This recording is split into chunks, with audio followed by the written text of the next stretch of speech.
Bonjour à tous et bienvenue dans ce tout nouveau programme appelé La Vingtaine. En effet, ça fait un petit moment qu'on voulait lancer un petit concept de podcast et de pouvoir le partager avec vous. Et aujourd'hui, on est très content de pouvoir dire que ça y est, on s'est lancé et c'est parti. L'objectif est très simple, parler de ce qui nous anime, cinéma, musique, etc. Enfin, ça va englober tout plein de trucs et de pouvoir le partager avec vous. Le défi aussi pour nous, c'est une vingtaine de minutes, pas plus. Et on vous le promet parce que sinon, ça devient vite boring, quoi. Voilà. Si j'étais Robin, voici mon Batman. Je crois pas si bien dire. Si j'étais le cul, voici la chemise. Oui, je l'ai écrit. Voilà, je vous présente mon acolyte de toujours, Aden. Salut à tous. Ça baigne ? Ça va et toi ? Ouais, parce que voilà, nous sommes ici aussi avec Paul Billon, il faut souligner. Ouais, je me suis pas présenté, je suis une rockstar, tout le monde me connaît. C'est parti. Au programme aujourd'hui, on va parler ciné, actu culturel à Paris, le son du jour qu'on va vous présenter, la petite pulse, et la question, voilà, pour finir, en petite conclusion, la question du jour. Et ben voilà, c'est parti. En espérant évidemment que ça vous plaise. Nous, c'est du plaisir garanti. La vingtaine, c'est parti, musique. Hop. Là, il y a le jingle. Ouais, jingle, hop.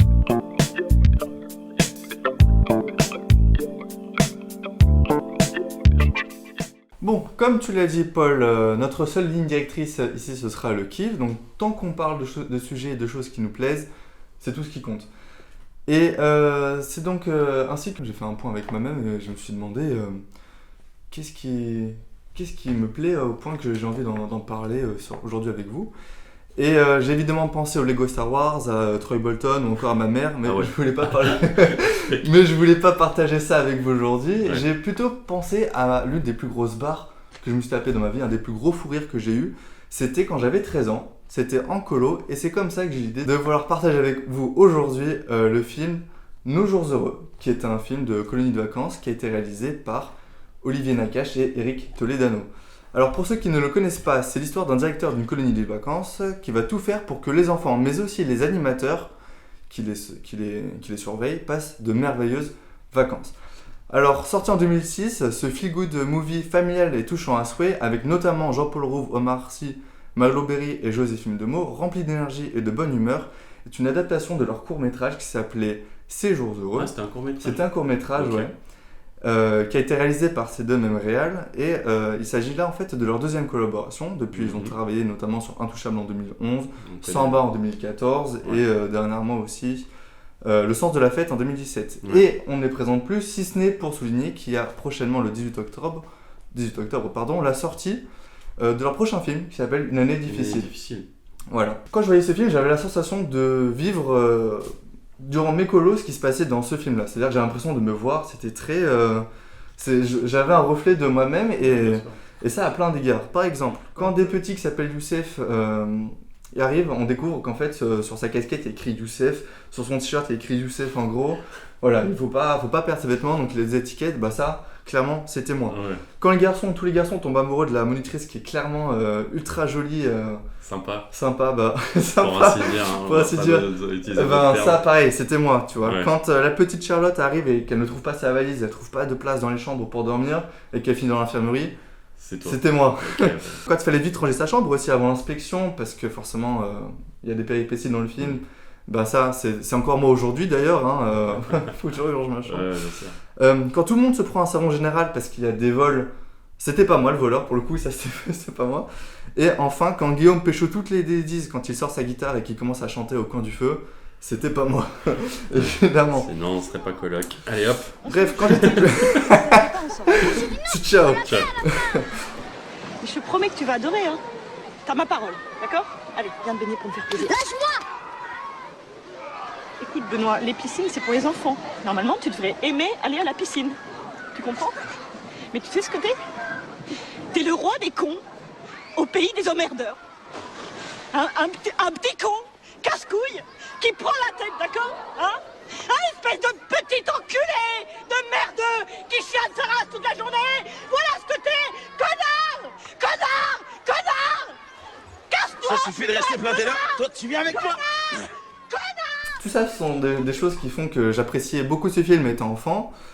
Mais voilà, je pense que depuis tout ce temps, j'étais en partie dans le faux, car il s'agit là d'un film qui parle pas que des enfants dans la colonie de vacances, mais il s'agit aussi des animateurs pendant cette colonie, et leurs histoires à eux, leur vécu, leurs expériences. Et voilà, ce qu'il faut savoir, c'est qu'Olivier Nakache et Eric Toledano étaient eux-mêmes animateurs de colo quand ils étaient plus jeunes. Et donc, c'est à travers ce film, toutes leurs histoires, tout leur vécu qu'ils partagent et qui nous font vivre avec eux, quoi. Bien sûr. D'ailleurs, pour le fun fact, hein, la colo dans le film a lieu dans le château de la Couronne en Charente, et c'est aussi là où eux-mêmes allaient quand ils étaient à Nîmes pour leur colo. Donc ils sont vraiment allés chercher, puiser dans leur vécu, dans leur truc, pour partager au mieux ce qu'ils connaissent. Et c'est ça ce qui est fort, c'est qu'aujourd'hui, en tant que jeune adulte, du coup, je vois le film avec un nouveau regard, parce que depuis j'ai grandi, et surtout depuis, ça fait plusieurs années que je travaille dans des collèges, et que donc j'ai ce rôle de jeune adulte qui a à charge plusieurs enfants et tout ça. Et donc, je me reconnais dans l'énergie globale, tu vois, de manière générale. Tu t'identifies. C'est ça, exactement.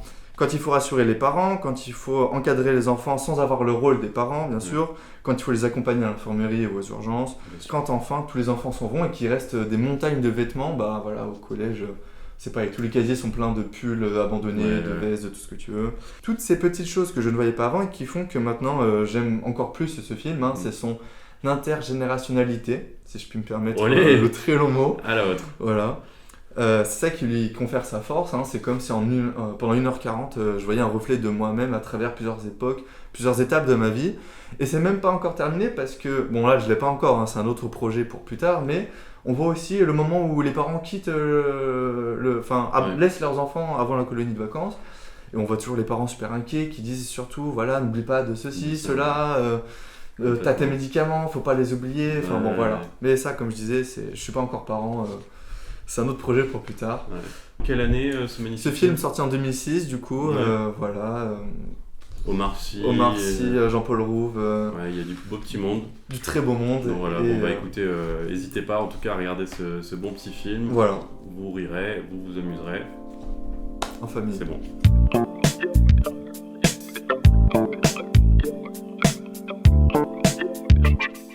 Merci beaucoup Aden pour cette petite explication sur Nos Jours Heureux.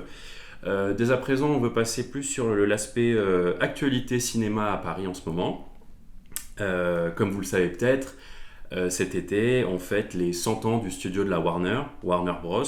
Et à l'occasion, énormément de films cultes ressortent au cinéma. Et ça va durer jusqu'à la fin de l'année 2023. Ça a été prolongé, de base ça devait durer jusqu'à la fin de l'été, au final jusqu'à fin 2023. C'est donc l'occasion de découvrir au cinéma ou de redécouvrir des films qui appartiennent au studio, et en l'occurrence des films d'un grand réalisateur qui s'appelle Clint Eastwood. Et c'est notamment le cas au cinéma UGC Bercy, dans le 12e arrondissement. Le 10, 11 et 12 novembre prochain, vous avez le temps, je vous le garantis, de vous préparer pour ça, aura lieu le marathon Clint Eastwood. Et au programme, il y aura pas moins de 7 films dans lesquels joue ou réalise Clint Eastwood. Voilà. Parmi eux, j'ai envie de vous citer 3 films. L'Inspecteur Harry, voilà, dans lequel il joue, qui est sorti dans les années 1970. Grand Torino, sorti en 2008. Et Sur la route de Madison, qui est sorti en 1995. Pour les 2 derniers, c'est des films qui réalise lui, des drames importants, des films passionnants, je vous le garantis. Et voilà, ce sont des chefs-d'œuvre qui sont réalisés par l'une des toutes dernières légendes de l'âge d'or d'Hollywood. Parce que vous le savez peut-être, mais là, à l'âge canonique de 93 ans, il reste quand même l'une des toutes dernières, l'un des réalisateurs les plus emblématiques de notre époque. D'une époque révolue, mais encore aussi de notre époque.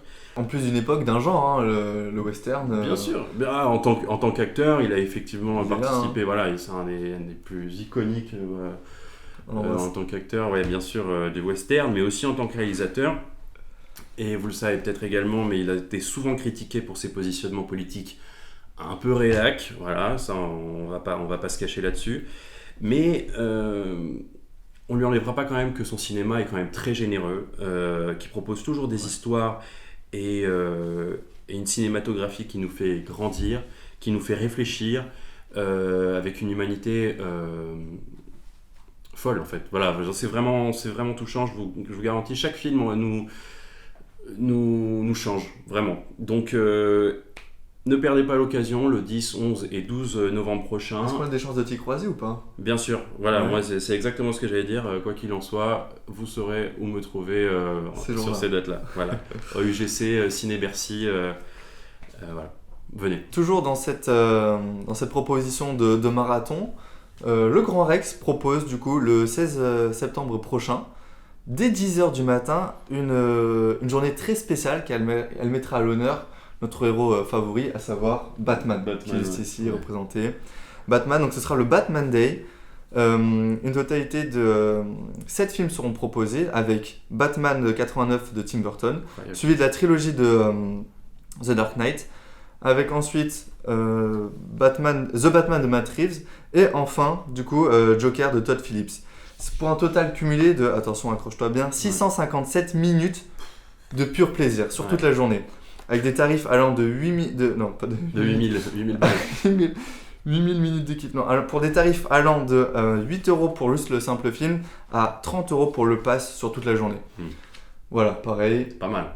Très très très belle programmation, je vous encourage à y aller, c'est purement énorme. En plus, on le sait, le Grand Rex, c'est le grand large, hein, c'est le plus grand écran en Europe, c'est des bonnes conditions pour aller les voir, les courir.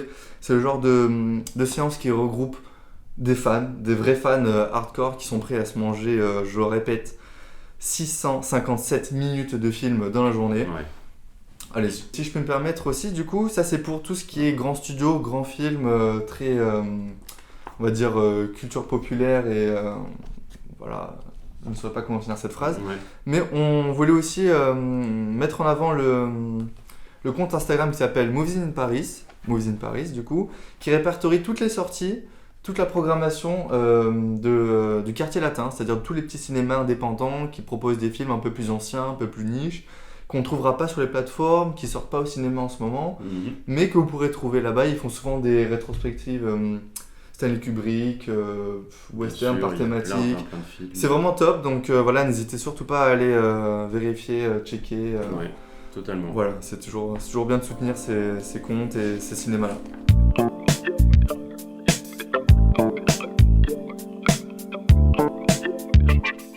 Pour vous parler du son du jour, la petite musique du jour, la petite pulse sympa dont on a envie de parler, j'ai voulu aborder un genre que j'affectionne tout particulièrement, le jazz. Et pour ça, j'aurais pu vous parler évidemment de grands jazzmen comme Charlie Parker, John Coltrane, Miles Davis. Mais je me suis dit qu'il était peut-être plus intéressant de partir sur autre chose. Et du coup, ça m'a fait penser à la fois où j'ai mis les pieds pour la première fois dans un disquaire de jazz, le Paris Jazz Corner dans le 5e. Et en parlant avec le propriétaire du disquaire, je lui ai demandé de me faire écouter son trompettiste préféré, étant moi-même fan de tous les trompettistes, Chet Baker, Miles Davis, bref, j'en passe. Et il m'a fait écouter un artiste que je connaissais pas du tout, qui s'appelle Clifford Brown. Et Clifford Brown, du coup, un album donc, qu'il m'a donné, donc, dont je vous montrerai juste après. Clifford Brown and Max Roach at Basin Street. Et du coup, ça m'a donné l'envie de vous présenter un court extrait de ce que le grand Chet Baker disait à propos de Clifford Brown. Regardez. Before I was a DJ, I was playing trumpet. Someone told me that you played like, they said, well, Chet Baker plays a lot like Miles Davis. What do you think about that? That's your kind of style. I can say that. People hurt your feelings? That don't have enough ears to be able to tell the difference between Miles and me, or Miles and Clifford Brown, or Miles and Dizzy Gillespie. Clifford Brown died in a car accident when he was 24, right? Yeah. And he did all those great recordings in a 2 year span when he died. Yes, that song indeed. Joyce Brim, Clifford Brown, I think.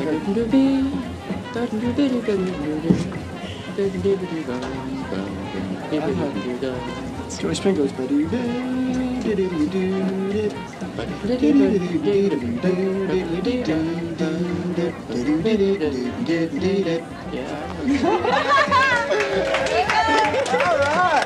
Comme vous l'avez compris, en 1956 sort l'album dont je vous parlais. Et en juin de la même année, malheureusement, il mourra dans un accident de voiture, laissant derrière lui de grands regrets pour tous les passionnés de jazz, puisque à cette année-là, il n'avait que 25 ans. Et au final, il avait tout d'un grand, en tout cas pour devenir un grand, mais la seule chose qui lui a manqué, c'était le temps. Voilà. Clifford Brown est accompagné dans cet album, évidemment, de son ami batteur Max Roach, et ils constituent ensemble un quintet magnifique autour de leurs deux instruments. Clifford Brown et Max Roach at Basing Street. Le titre s'appelle What is this thing called love? Allez-y, écoutez.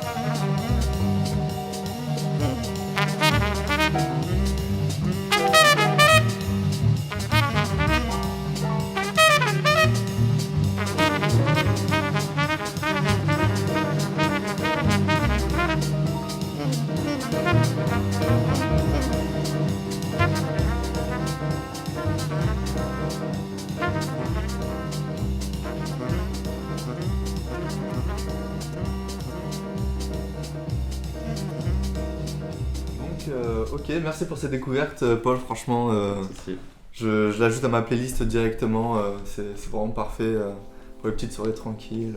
Ouais. Bref, je m'égare.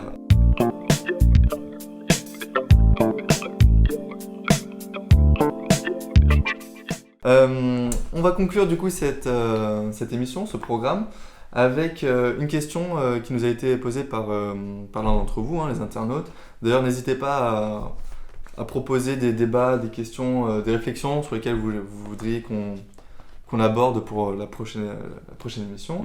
Celle du jour nous a été posée par Nina A. Et est la suivante. Si tu devais écrire un livre, lequel ce serait et pourquoi ? Et là, du coup... T'as ta petite idée, toi ? De ta réponse ? C'est moi qui dois répondre à cette question-là ? J'ai ma réponse parce que forcément j'avais la question, donc j'ai pu y réfléchir. Mais donc la question c'est... Si tu devais écrire un livre, lequel ce serait et pourquoi ? Qu'est-ce que ça raconterait dans quelle dynamique tu te places ou ça ? Je sais que moi, par exemple, une des réponses qui m'est venue très très vite, c'est j'aimerais bien, pourquoi pas, proposer une bande dessinée avec des bulles vides, et c'est à toi de remplir les bulles si tu veux dire des atrocités, faire dire des atrocités aux personnages. Ouais, d'accord. Voilà, bon ça c'est un exemple. Après je sais que, en me posant plus sérieusement et en y réfléchissant, je me dis que j'aimerais bien écrire un livre qui aiderait à me retrouver le jour où j'aurais disparu.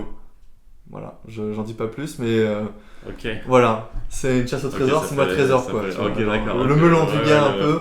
Ah ouais, t'es à fond toi. Ouais, voilà. Ok. D'accord, très bien. Non, moi je pense que ce qui me ferait délirer... moi j'ai toujours été passionné par les grands de ce monde et ceux qui ont ceux qui ont créé quelque chose d'important dans notre monde, peut-être pas au niveau scientifique, des avancées technologiques et tout, parce que ça m'intéresse pas tellement, mais plus au niveau artistique quoi. Ouais, donc de la fiction quoi. Ouais, fiction. Enfin, m'orienter vers ceux qui créent de la fiction et ceux qui arrivent à créer des émotions avec ça. Ah, donc parler des gens. Moi j'aime beaucoup des écrivains, aller vers ça. Ouais, bien sûr, ouais. Ok. Après, voilà, c'est une question. Donc ce serait une biographie, biographie, c'est ça. Ok, donc te renseigner, te documenter sur un auteur. D'accord, ok. Complètement. Quelqu'un en tête, genre le premier qui te vient en tête ou la première qui te vient en tête je sais pas. Tout de suite là. Sans raison particulière Non, difficile, parce que je pense qu'il y a eu beaucoup de biographies, par exemple, qui ont été faites sur les acteurs que je préfère, voilà, il y en a beaucoup. Il y en a qu'une qui a été faite sur moi, si jamais... voilà, ce sera l'occasion.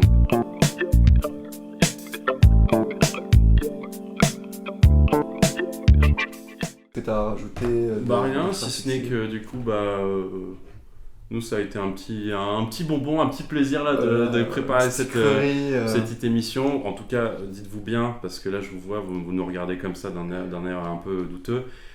Ça va aller en s'améliorant, on Ça va va monter progresser. crescendo. Là, en tout cas, on voulait commencer, on voulait voir ce que ça pouvait donner.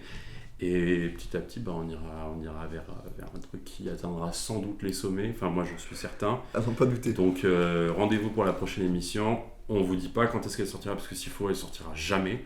Genre, non, je rigole. L'émission que Washington recherche. Ah ouais, c'est ça. Donc voilà, merci beaucoup et puis à la prochaine. Et on se tient au jeu. Allez hop, Ciao. ciao.